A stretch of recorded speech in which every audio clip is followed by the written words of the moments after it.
Bienvenue sur Africa 24 dans cette nouvelle édition du QG News. Au sommaire de l'actualité, modification constitutionnelle en débat au Rwanda. La Constitution limite le nombre de mandats à 2. Pour l'heure, le chef de l'État Paul Kagame n'a pas annoncé sa candidature. L'opposition, elle, a d'ores et déjà annoncé qu'elle était contre tout changement de la loi fondamentale. Visite du président Boni Yayi en France ce mardi. Au menu des discussions, l'avancement de la préparation de la conférence des Nations Unies sur les changements climatiques qui se tiendra à Paris en fin d'année 2015. Le virus Ebola aurait causé, selon les derniers bilans, 11 296 morts en Afrique de l'Ouest.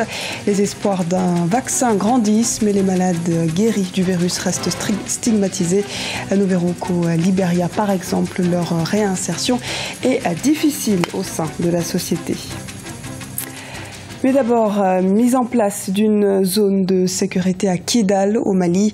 L'ONU a annoncé qu'elle serait établie dès ce mardi sur un périmètre de 20 km afin de protéger les civils des violences qui ont éclaté entre un groupe armé pro-gouvernemental et la rébellion à dominante Touareg.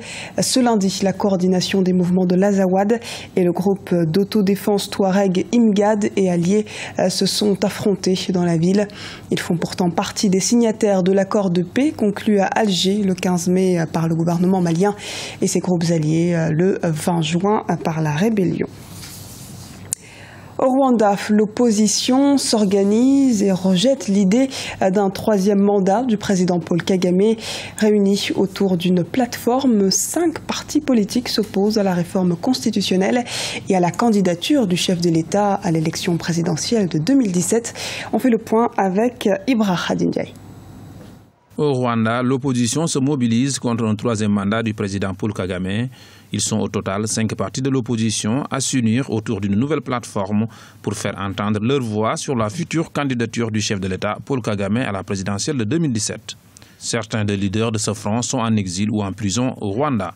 On veut leur faire comprendre qu'il y a des politiciens capables de remplacer Paul Kagame, que ce soit au Rwanda, que ce soit à l'extérieur. Sauf que Paul Kagame ne leur donne pas la possibilité de montrer de quoi ils sont capables. Le président Paul Kagame a déclaré à plusieurs reprises qu'il ne se représentera à un troisième mandat uniquement s'il est plébiscité par les Rwandais, un plébiscite qui semble prévisible pour certains observateurs. C'est pas quelque chose qui lui pousse. Et d'ailleurs, lui, même au niveau de son entourage, il a dit si vraiment j'ai pas la grande pression populaire, je vais pas me présenter. Mais là, c'est vraiment parce que les gens, il y a deux choses. Ils parlent de la sécurité, de l'économie. Ils croient que quelqu'un qui viendra pourra détruire tout ce qu'il a fait. Le Parlement rwandais a pour sa part donné son feu vert pour une réforme constitutionnelle qui devrait permettre au président Paul Kagame de briguer un nouveau mandat en 2017. Crise au Soudan du Sud, en Éthiopie, à Addis Abeba, les difficiles négociations sur un accord de paix n'ont finalement pas abouti. Ils n'ont abouti qu'à moitié, en tout cas. Un accord partiel de paix a été trouvé entre le parti au pouvoir et les rebelles. Le gouvernement du président Salva Kiir n'a pas signé le document, malgré l'ultimatum de la communauté internationale. Mais le président sud-soudanais, qui souhaite mener des consultations dans le pays, doit revenir à Addis Abeba, la capitale éthiopienne, dans 15 jours pour parapher ou non le texte. Un des points du litige concerne notamment le nouveau mécanisme de partage du pouvoir. Je vous le disais en titre, l'Afrique se prépare activement à la conférence internationale sur le climat COP21. Le président béninois Boni Yayi a réitéré ce message à son homologue français François Hollande ce mardi à l'Elysée en France. Ibra Khadindiaï et Mohamed Othman Mernissi. La conférence mondiale sur le climat COP21 se prépare, prévue du 30 novembre au 11 décembre 2015 à Paris en France. Ce rendez-vous devrait apporter des réponses aux conséquences du réchauffement climatique. L'Afrique subit également les effets du dérèglement climatique, ce qui inquiète les pères africains.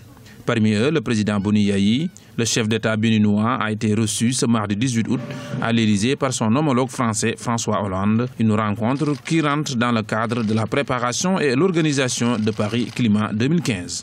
On ne peut pas ne pas en parler parce que nous, en ce qui concerne l'Afrique, nous souffrons énormément. Et tout le monde souffre, toute la planète souffre, la maison planète est malade. Et je suis venu transmettre les félicitations de mes chers collègues au président qui a pris ce dossier en main et le rassurer de la disponibilité totale de tout un continent à faire en sorte que cette conférence Paris 15 soit véritablement une réussite. Pour autant que par notre espoir, aujourd'hui, nous pensons que pour nous, ça va être certainement la réunion de la dernière chance. C'est-à-dire que pour l'Afrique, que les pollueurs puissent prendre leurs responsabilités, et tout le monde d'abord, que les pollueurs puissent prendre leurs responsabilités. Et que nous autres, naturellement, nous avons besoin de régler la question de l'adaptation. Notre adaptation, notre agriculture, nos activités économiques. Face à l'urgence, les États doivent apporter des moyens techniques et financiers importants. Plus de 2 milliards de dollars par an seraient nécessaires pour répondre au réchauffement climatique. Notre contribution est déjà arrivée. Il y a 5 pays africains qui ont déjà contribué, dont le Bénin. Et pour vous dire que nous prenons au sérieux cette question. Parce que si vous allez au Bénin, c'est la partie septentrionale de notre pays. Il ne pleut pas. La sécheresse. Nous faisons partie de ce carré de pays qui est exportateur de producteurs et exportateur de coton. Eh bien, la pollution chute, et toutes nos productions chutent. L'érosion côtière est un défi. Alors, vous voyez, je suis venu dire au président, franchement, qu'il a l'appui de tout un continent. Cette 21e conférence sur les changements climatiques devrait par ailleurs permettre la signature d'un nouvel accord international sur le climat applicable à tous les pays. Objectif, maintenir le réchauffement mondial en deçà de 2 degrés Celsius. Recrutement massif de policiers au Nigeria. Le président nigérian Muhammadu Buhari a annoncé le recrutement de 10 000 agents de police pour renforcer la sécurité tout en réduisant le chômage. Le pays compte parallèlement installer plusieurs moniteurs de vidéosurveillance dans les zones urbaines. Le président nigérian va plus loin dans le domaine sécuritaire et a fixé un ultimatum de 3 mois à l'armée nigériane pour vaincre la secte terroriste de Boko Haram. Rappelons que depuis son investiture le 29 mai 2015, il a affiché sa volonté de reprendre en main la lutte contre les insurgés qui ont multiplié les raids et attentats suicides ces dernières semaines. Au Libéria, la lutte contre la fièvre à virus Ebola est sur le point d'être remportée, mais la stigmatisation est une autre bataille que les victimes de la maladie doivent mener quotidiennement. Elles ont en effet du mal à se réinsérer dans la société, comme nous l'explique Emmanuel Milimono. En juillet 2015, l'Organisation mondiale de la santé a déclaré la fin de l'épidémie d'Ebola au Libéria. Les autorités médicales ont remis des certificats, de la nourriture et des fournitures aux survivants du comté de Margibi, une zone rurale hors de Monrovia. Si le combat contre l'épidémie semble être gagné dans le pays, la stigmatisation reste encore un frein à la réinsertion des personnes guéries de la maladie. Je n'ai pas eu de problème en particulier avec mon voisin. Il m'a bien accueilli. Mais j'ai quelques amis avec qui nous avons toujours bien dialogué, nous avons fait beaucoup de choses en commun. Et maintenant, ils ne sont plus les mêmes.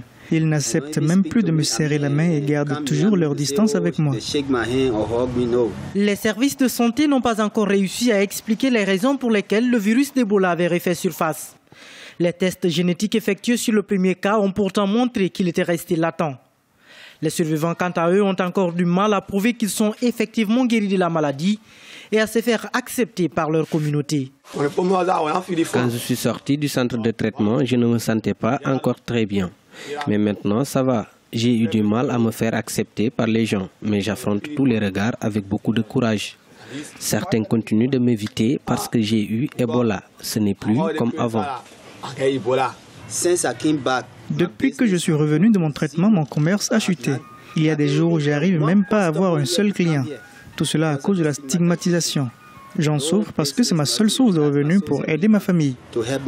L'Organisation mondiale de la santé a déclaré récemment que les essais de vaccins se sont révélés efficaces à 100% et que le monde est sur le point de se protéger contre la maladie. Je suis heureux aujourd'hui de savoir cela parce que le virus Ebola est très mortel. Il bouleverse en quelques secondes votre vie. Donc le fait de savoir qu'un vaccin existe désormais et est en mesure de nous aider, je ne peux que m'en réjouir. Les espoirs sont énormes quant à la fin de l'épidémie d'Ebola, mais pour les survivants, une nouvelle lutte commence, celle de la réinsertion sociale. Ce journal a été réalisé par l'ensemble de la rédaction. Nous vous remercions pour votre fidélité. Dans un instant, une nouvelle édition de l'actualité sur Africa 24.